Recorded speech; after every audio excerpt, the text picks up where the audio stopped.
महाराष्ट्र के इस पावन धरती को मैं प्रणाम करता हूं।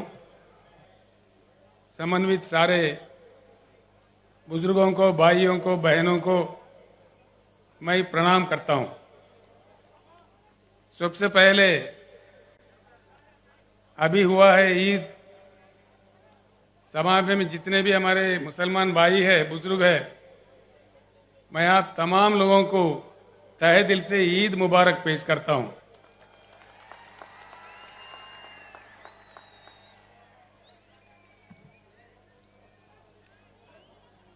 इन दिनों में एक प्रश्न बहुत बड़ा जो देश के दानिशमंद लोग हैं, जो बुद्धिजीवी है, उनके भीतर में और मेरे मन में भी एक बहुत बड़ा प्रश्न उठ रहा है। आज हमारा देश इतना महान ऐतिहासिक परंपरा रखने वाला एक महान देश जो हमारा भारत है, एक प्रश्न मौलाना जरा गड़बड़ कम करना था, तो ठीक है, थोड़ा गड़बड़ बंद करो जीवन। इतने महान देश का आज का हमारा देश का लक्ष्य क्या है? भारत का कोई गोल, कोई लक्ष्य है या भारत अपना लक्ष्य खो बैठा है? ये प्रश्न मुझे खाए जा रहा है कई दिन से।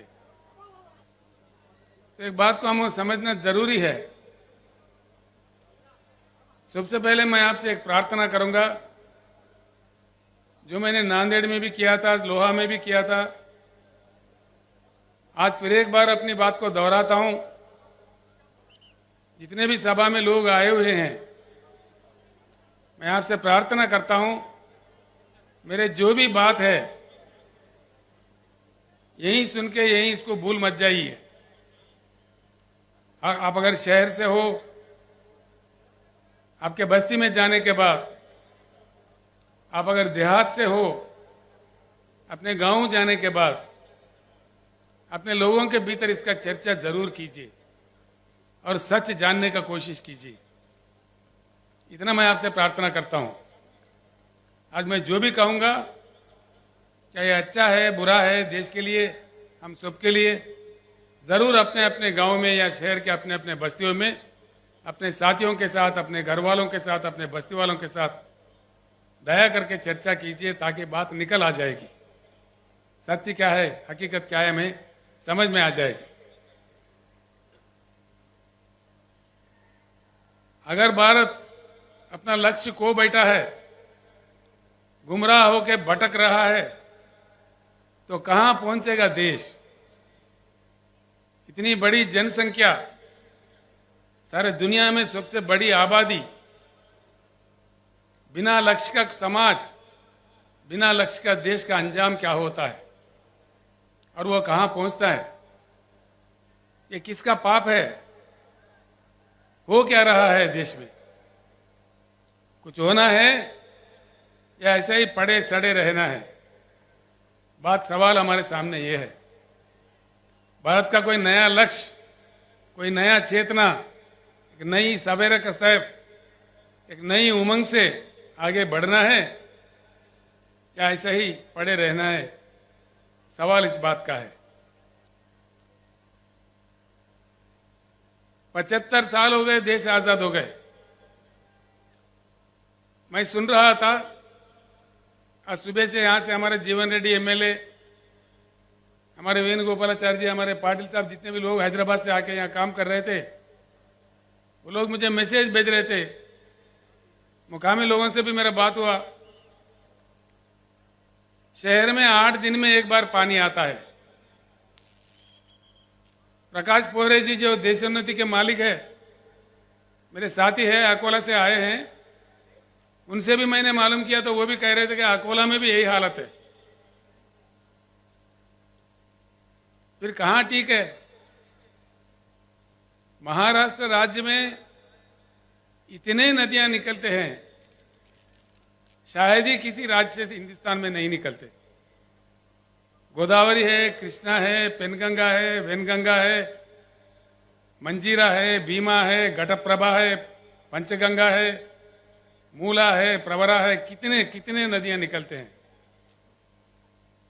इतने नदियां निकलने वाले एक बलवान financial capital of India Mumbai साथ रखने वाले राज्य पीने का पानी नहीं दे सकता।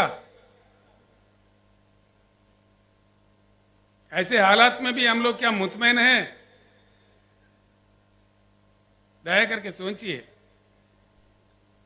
जनता क्या मांग रहे है? कोई सोने का ईंट थोड़ी मांग रही है, चांद सितारे थोड़ी मांग रहे, पीने का पानी। भैया, इतनी लंबी लंबी भाषण के बाद, इतनी सरकारें बदलने के बाद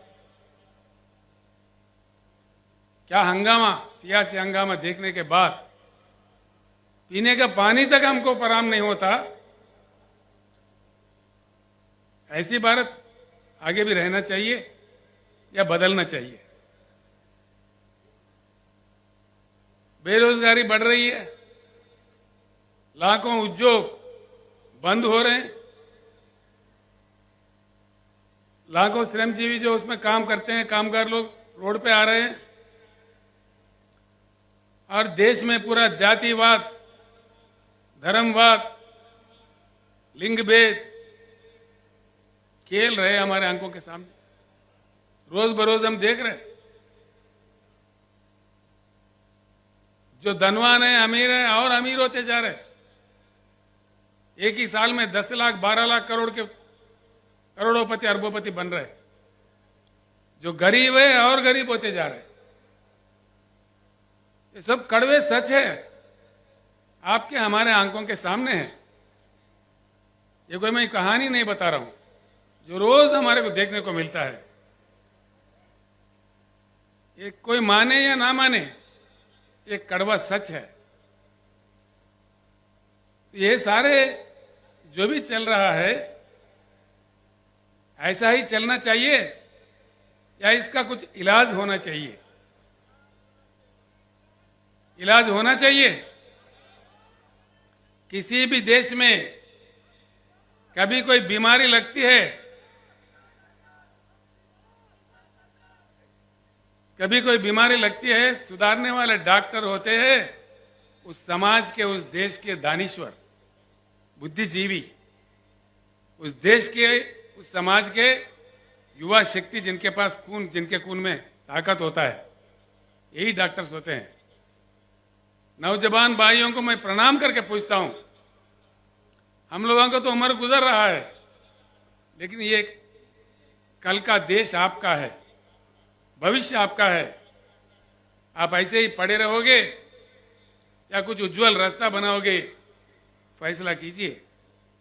और एक बात पक्का तय करके चलिए, हमारी जो समस्या है, किसी भी दिन ये हमको ही सुलझना पड़ेगा। कोई अमेरिका से नहीं आएगा, कोई रूस से नहीं आएगा, कोई दूसरे देश वाले आके हमको नहीं सुधारेगा। सवाल यह है, कितने जल्दी हम जाग जाए उतना ही हमारा सुधार होगा। जितना हम लेट कर दिए और बड़े अन्याय का सामना हमें करना पड़ेगा। एक ही बात सोचिए, हिंदुस्तान में कई महान किसान नेता पैदा हुए, कई लोग। सर छोटूराम जो आजादी से पहले पंजाब राज्य में काम कर रहे थे, उत्तर प्रदेश में महेंद्र सिंह टिकैत काम कर रहे थे, यहां अपना महाराष्ट्र में शरद जोशी के नेतृत्व में कई लोग, लाखों लोग काम कर रहे थे। कर्नाटक में प्रोफेसर नंजुंडा स्वामी, तमिलनाडु में नारायण स्वामी जी, आज पंजाब में राजोवाल जी, और मंच पर बैठे हुए हमारे भारत किसान समिति का राष्ट्रीय अध्यक्ष श्री गुरनाम सिंह चढ़ोनी जी, ये सारे लोग लड़ते रहे। आखिर एक बात सोचिए, हिंदुस्तान में अगर लोकतंत्र है लोकशाही है तो 13-13 महीने किसानों को क्यों दिल्ली में, देश के राजधानी में धरना करना पड़ता है? कितनी दुर्भाग्यपूर्ण है। ये क्या स्थिति है? ये लोकतंत्र है? 13 महीने के बाद, 13 महीने के दौरान में 750 किसानों का मृत्यु हो गया। 750 लोगों को मरने पड़ते हैं इस देश में, जिसमें लोकतंत्र हम कहते हैं। ये क्या तमाशा हो रहा है देश में? उसके बाद प्रधानमंत्री खुद माफी मांगते हैं, कानून वापस लेते हैं। अभी और 13 महीने गुजर गए, होता कुछ नहीं है। क्या ये लोकतंत्र है, लोकशाही है? किसानों का ये मान्यता है? मतलब क्या है? कुछ ना कुछ दाल में काला है। ये बात मैं किसी और जगह कहा तो वो लोग कह रहे थे दाल में काला है, ये पुरानी बात है भैया, अब तो पूरा दाल ही काला है। तो मतलब क्या है? जरूर कुछ इलाज की जरूरत है, कुछ ना कुछ परिवर्तन की जरूरत है। भारत को बदलना चाहिए, बिल्कुल बदलना चाहिए। भारत को परिवर्तन बहुत आवश्यक है, बहुत जरूरी है। जब तक हम परिवर्तित नहीं होंगे, हमारा किस्मत नहीं बदलने वाला है। एक उच्च गुणवत्ता वाली परिवर्तन, यानी कि एक पार्टी हार गया, दूसरा पार्टी जीत गया, ये परिवर्तन नहीं होता भाइयों। उच्च गुणवत्ता वाली, जिस चुनाव के दरमियान, जिस चुनाव के जरिए जनता जीतती है, जनता मांगे सफलता मिलती है, वो सही जीत होता है। पार्टियों का जीत नहीं होगा। पार्टियां तो कहीं जीता है हमने, कहीं जीते, एक गया, दूसरा है, तीसरा है, चौथा है।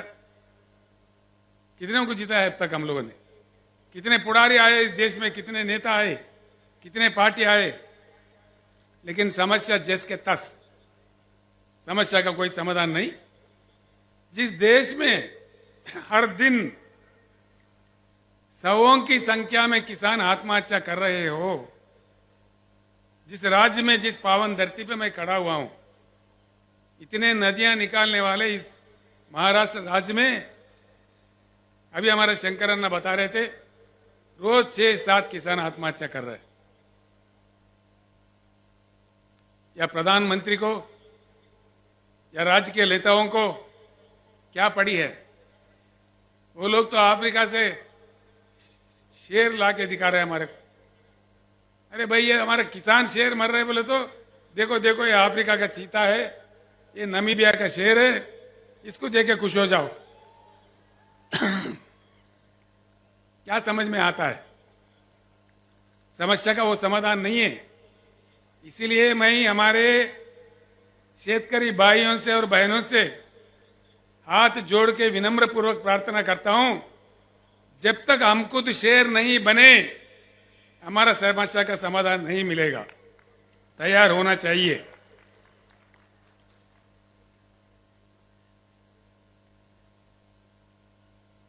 भारत को परिवर्तन होना होगा।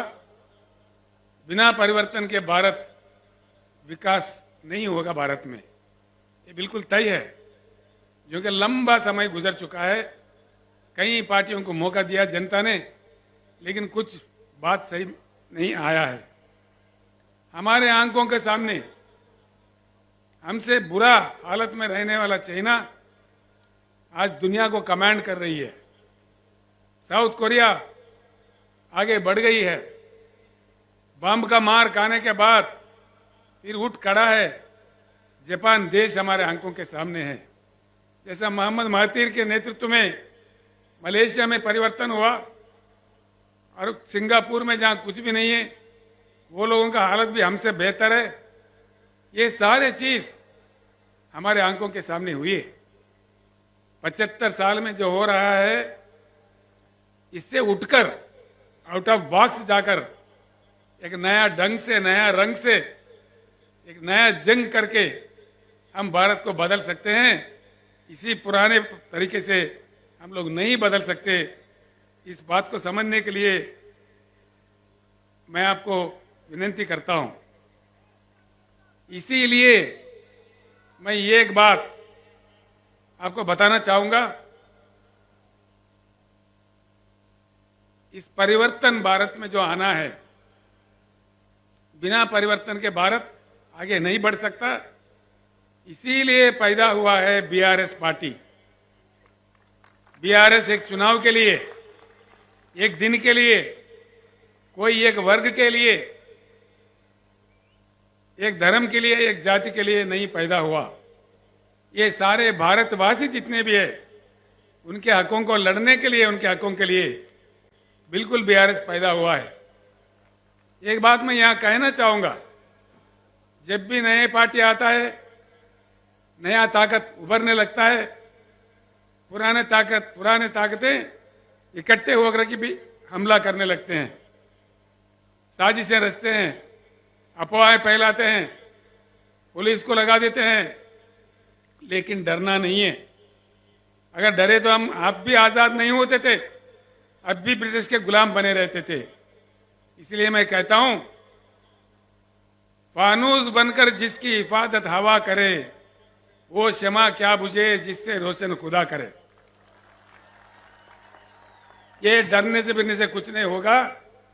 बिल्कुल, अगर हमारे जंग में नेकी है, हमारे जंग में ईमान है, तो जरूर हमारी जीत होगी। हम जीत के रहेंगे, क्योंकि भगवान हो या अल्लाह हो, अल्लाह के घर में देर है लेकिन अंधेर कभी नहीं है। इसीलिए हमको आगे बढ़ना चाहिए। इसीलिए आया है बीआरएस पार्टी, और बीआरएस पार्टी परमानेंट ऑफिस हमने खरीदा है नागपुर में।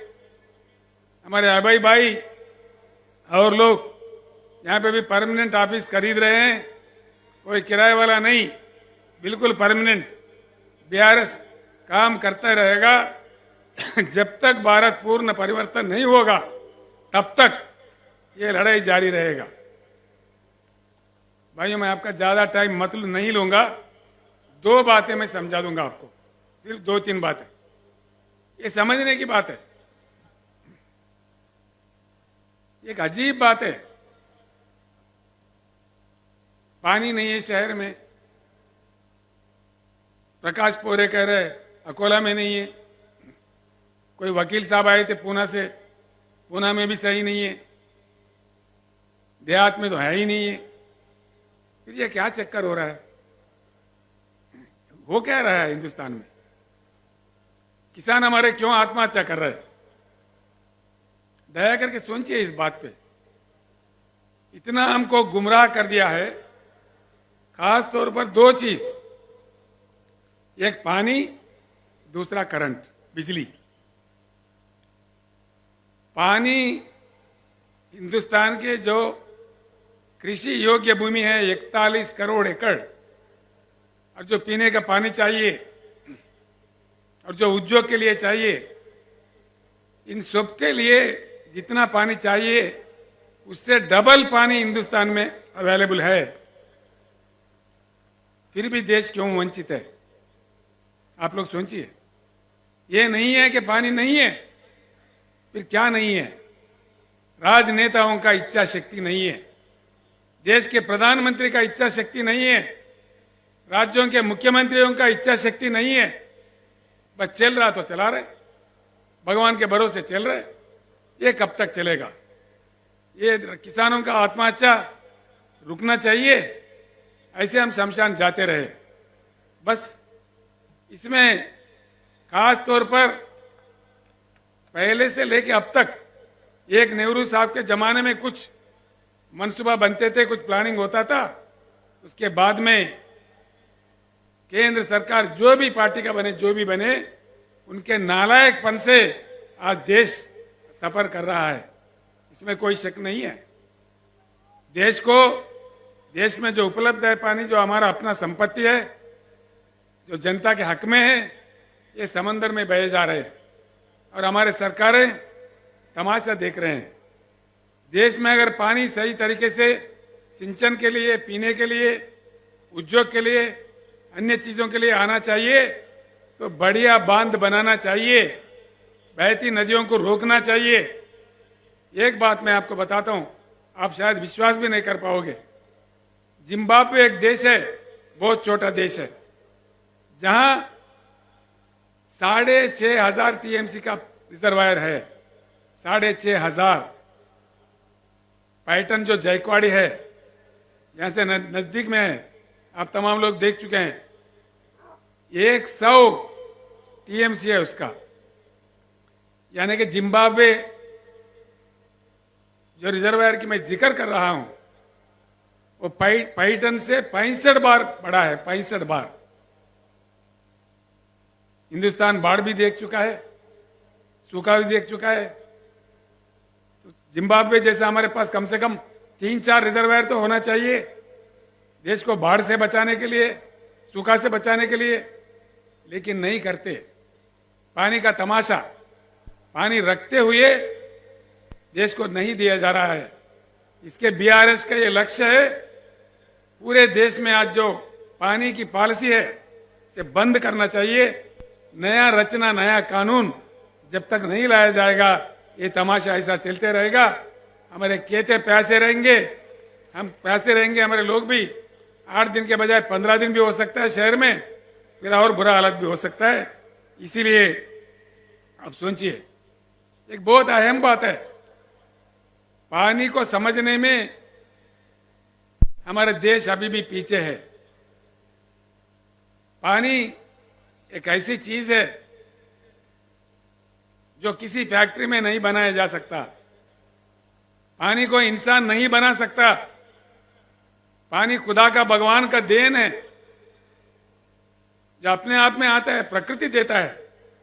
बहुत ही मूल्य चीज है। उसको बहुत सेफ तरीके से इस्तेमाल करने का विद्या कई देशों ने सीख लिया है, लेकिन हमारे देश में नहीं सीखते, ना समझते, ना सुनते। तो इसीलिए पानी का पूरी पॉलिसी बदलना चाहिए और हर चीज के लिए भरपूर पानी। मैं ये एक बात कहता हूं भाइयों, दोस्तों,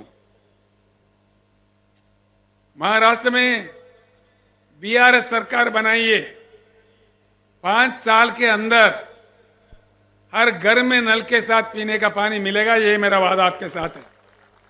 हर शहर में, हर छोटे से छोटे गांव में, जो आज तेलंगाना राज्य में मिल रहा है, हमने किया है वहां पे।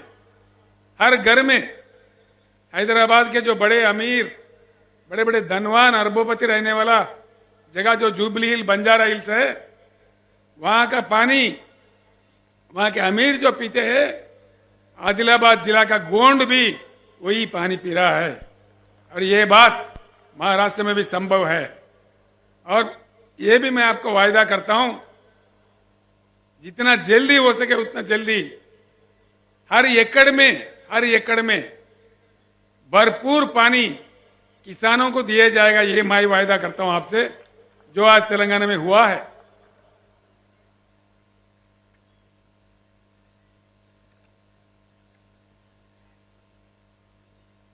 मैं इसीलिए कहता हूं, हमारे पानी समंदर में ना बहते हुए हमारे खेतों पे आ जाए, हमारे खेतों का प्यास बुझाए और हमारे पीने के लिए भरपूर पानी हमें मिले, हमारे अन्य चीजों के लिए मिले।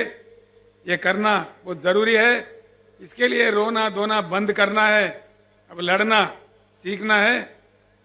सारे शेतकरी इकट्ठा होना है, अन्य भाई भी इकट्ठा होना है। इसका कोई दूसरा नहीं कर सकता। इसका फैसला हमको खुद करना पड़ेगा। कोई दूसरा देश वाला भी इसमें हमारा मदद नहीं करेगा। दूसरी चीज है बिजली। क्यों बिजली नहीं देते भाई, ये तो मुझे समझ में ही नहीं आता। 8 साल पहले, तेलंगाना बनने से पहले, वहां का हालत भी महाराष्ट्र से भी बहुत बुरा था, बहुत ही बुरा था। दिन में 3 घंटा आता था करंट, किसी दिन तो आता ही नहीं था। आज तेलंगाना में हर किसी को, किसान समेत हर किसी को 24 घंटा उच्च गुणवत्ता वाला पावर मिलता है। किसान को तो फ्री मिलता है, 24 घंटा मिलता है। फिर क्या तमाशा हुआ? जब तेलंगाना 24 घंटा दे सकता है तो महाराष्ट्र में क्यों नहीं? तेलंगाना बहुत छोटा राज्य है, महाराष्ट्र से कमजोर राज्य है। फिर क्या हो रहा है? ये क्या तमाशा है? करंट बनाने के लिए जो कोयला चाहिए होता है, हमारे देश में 361 बिलियन टन का कोयला है, जो पूरे हिंदुस्तान को 150 साल तक 24 घंटा करंट देने के लिए सफिशिएंट है। 150 साल तक। ये आंकड़े मेरे नहीं है, ये कहानी मेरा नहीं है। इसको कोई गलत साबित करा, मैं एक ही मिनट में मेरे चीफ मिनिस्टर पोस्ट को इस्तीफा भी दे दूंगा। ये मेरा सवाल है। यह है, इसका उपलब्धि है। भाई पानी है भरपूर, नहीं देते। कोयला है, उससे 24 घंटा करंट दे सकते, क्यों नहीं देते भाई? क्या मजाक बना दिया? बिजली के बिल बढ़ाओ, प्राइवेट दे दो। किसका बाप का जागीर है, प्राइवेट दे दो, जो मर्जी दे दो। कैसे दे रहे? अनेक दशकों से हमारे करंट के कर्मचारी, जनता, हमारे लोग अपनी जमीन देके, पैसे देके, खून पसीना बहा के जो करंट घर बनाए, जो पावर जनरेटिंग हाउसेस बनाए, उसको मुफ्त में अपने दोस्तों में बांटना चाह रहे। Power privatisation. मैं ये की बात कहता हूं, भगवान का दया होगा तो अगली सरकार बीआरएस का बनेगा, हर चीज हम वापस लेके रहेंगे। मैं आज इस मंच से कहना चाहूंगा, जो आज प्राइवेटाइजेशन करना चाह रहे, जिनकी नीति प्राइवेटाइजेशन है, तो हमारे नीति प्राइवेटाइजेशन नहीं है, नेशनलाइजेशन है। हम हर चीज को वापस लेके रहेंगे। मैं आपको एक वायदा करता हूं, तेलंगाना राज्य, उसका जो मॉडल है, क्यों अमल नहीं हो सकता हमारे राज्य में, महाराष्ट्र में? तेलंगाना राज्य में हमने काफी कुछ सुधार किया है। तलाटी को हमने बर्खास्त कर दिया, कोई तलाटी व्यवस्था नहीं है। अब मोदी साहब कहते दिल्ली से डिजिटल इंडिया बनाओ, कहां गया भाई डिजिटल इंडिया? कहां गया? तो किसानों का रिकॉर्ड, भूमि, वो जो भूमि है उसका रिकॉर्ड क्यों नहीं डिजिटलाइज कर रहे? हमने किया है तेलंगाना में। रजिस्ट्रेशन के लिए कई दिन सड़ने बढ़ने नहीं पड़ते, 15 मिनट में रजिस्ट्रेशन होता है, उसी समय पट्टा भी हो जाता है, फिर बार बार ना फिरना नहीं पड़ता है। ये काम महाराष्ट्र में क्यों नहीं होता भाई? तलाटी कितने पावरफुल है आपके, चीफ मिनिस्टर से भी पावरफुल है। हमारे तोरट साहब कह रहे थे मेरे से, ये तो ब्रह्मदेव, महाराष्ट्र राज्य में उनको ब्रह्मदेव बोलते, जिसके जमीन चाहो जिसका किस्मत लिख देता है। ये क्या हो रहा है?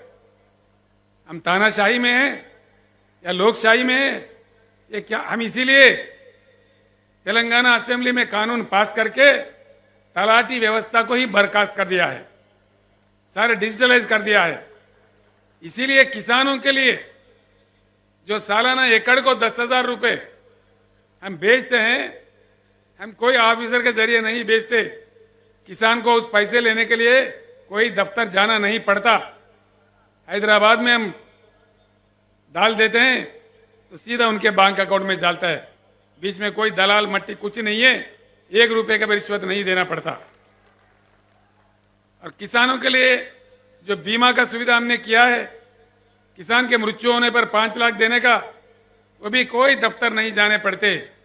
उसके 8 दिन के अंदर उनके घर, वो किसान जिनका मृत्यु हुआ, वो जिसका भी नॉमिनेट किया, 8 दिन के अंदर 5 लाख उनके घर पहुंच जाता है। किसानों का जब दान हम खरीदते हैं, हर एक दाना 7,100 केंद्र खोल के तेलंगाना में हम खरीदते हैं। अभी खरीद रहे, अभी धान की फसल आ रही है, बड़ी तादाद में आ रही है। हम 7,000 केंद्र खोले हैं, अभी कारोबार चालू है। कोई भी आकर देख सकता है तेलंगाना को, यहां से कोई इतना दूर भी नहीं है। उसका पैसा भी सीधा किसान के बैंक खाता में जाता है, कोई दलालों का शिकार नहीं है। तेलंगाना में भी हालत इससे बहुत बुरा था, करंट नहीं था, पीने का पानी नहीं था, किसान भी हमारे आत्महत्या कर रहे थे। मैं कई बार रो पड़ा था, मैं भी जोश में आके मैं भी, अरे भैया मत मरो बोल के हाथ जोड़ के उनको प्रणाम किया। मैं 2-3 साल बचे रहो, मैं आपको बचा लूंगा बोल के रोते हुए भी मुझे बोलना पड़ा, ऐसा इतना बुरा हालत था। लेकिन आज ये कट्टरपन से हमने काम किया। आपके सामने बैठा हुआ है हमारे सोमेश कुमार जी, जो भूतपूर्व चीफ सेक्रेटरी है, साबिका चीफ सेक्रेटरी है तेलंगाना राज्य का, मेरे साथ उन्होंने काम किया, अभी रिटायर हुआ है। उनका काफी योगदान रहा वहां पे ये चीजों को हासिल करने में, ये चीजों को किसानों को उपलब्ध करवाने में बहुत उनका योगदान है, हम ही ने किया है। महाराष्ट्र में क्या हुआ भाई? महाराष्ट्र का चीफ सेक्रेटरी नहीं है, सेक्रेटरीज नहीं है, कैबिनेट है, सब कुछ है, आमदार है, खासदार है, फिर यहां क्यों नहीं होता? सवाल यह है। मैं आपसे प्रार्थना यही करूंगा, इसीलिए इन चीजों के मद्देनजर ही मैंने आवाज दिया है, मैंने पुकारा है, अब की बार किसान सरकार। किसान भाइयों को मैं प्रणाम करता हूं। आप खेत जाना, हल चलाना सीखते हो, जानते हो, एक बार असेंबली की तरफ क्यों नहीं जाते? आप खुद आमदार क्यों नहीं बनते? आप खुद खासदार क्यों नहीं बनते? नेता, बड़े बड़े मोटे नेता नहीं चाहिए हमको, हम में से खुद नेता बनेंगे। अगर आप साथ दो तो बिल्कुल हम खुद नेता बनेंगे। किसान भाइयों को मेरा एक अपील है, अगर आप नहीं कर पाओगे, मैं सारे महाराष्ट्र किसानों को यहां से आवाज दे रहा हूं, आगामी जिला परिषद चुनाव आपके हाथ में है। शहर के वोट नहीं रहते उसमें, पंचायत राज इलेक्शन बोले तो देहाती वोट है, सारे वोट हमारे हैं। सारे के सारे जिला परिषद पे गुलाबी झंडा लहरा दो, क्या क्या भाग के नहीं आता मैं देखता हूं, आपके पीछे भाग के आ जाएगा। एक ही सभा नांदेड़ में हुआ तो असेंबली में बजट आ गया 6,900 करोड़ और कह दिया कि भाई किसान को 10,000 देंगे। क्या भीख दे रहे हैं? दो, तेलंगाना में जब दे सकता है एकड़ को 10,000 तो महाराष्ट्र में क्यों नहीं दे दीजिए।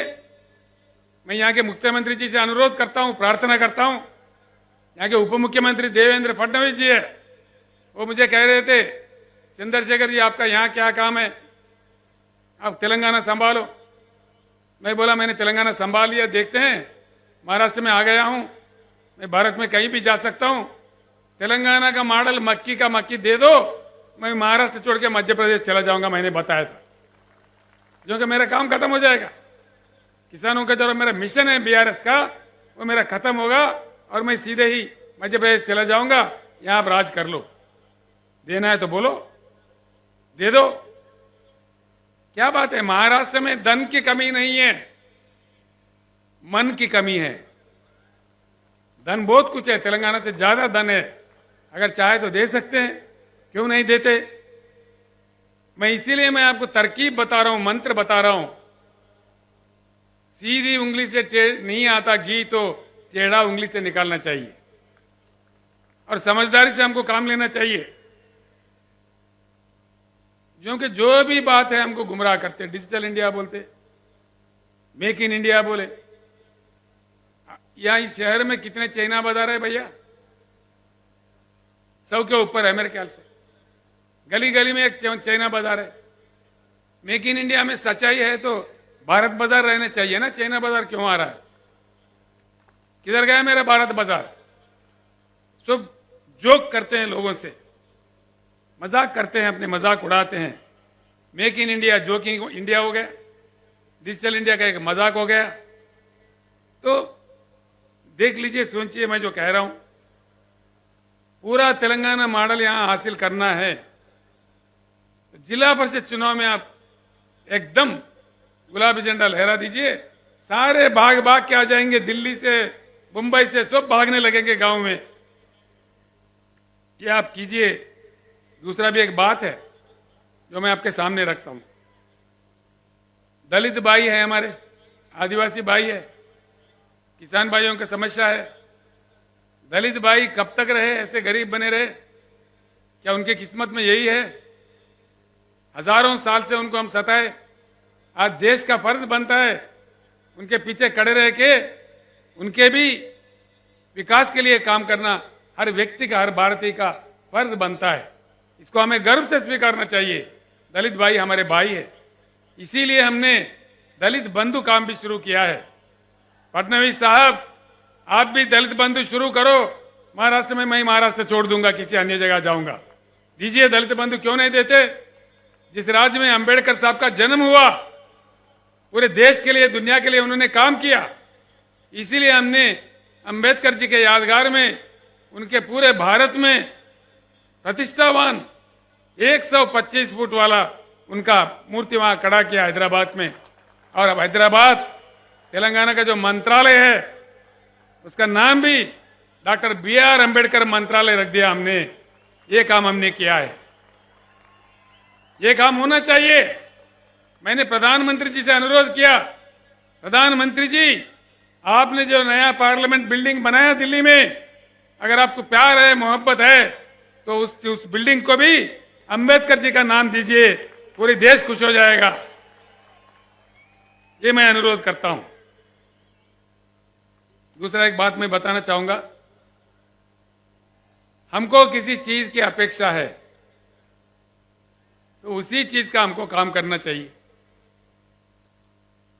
अगर फल खाना है, फल की अपेक्षा है, तो फल का पेड़ लगाना चाहिए ना, तभी फल मिलेगा।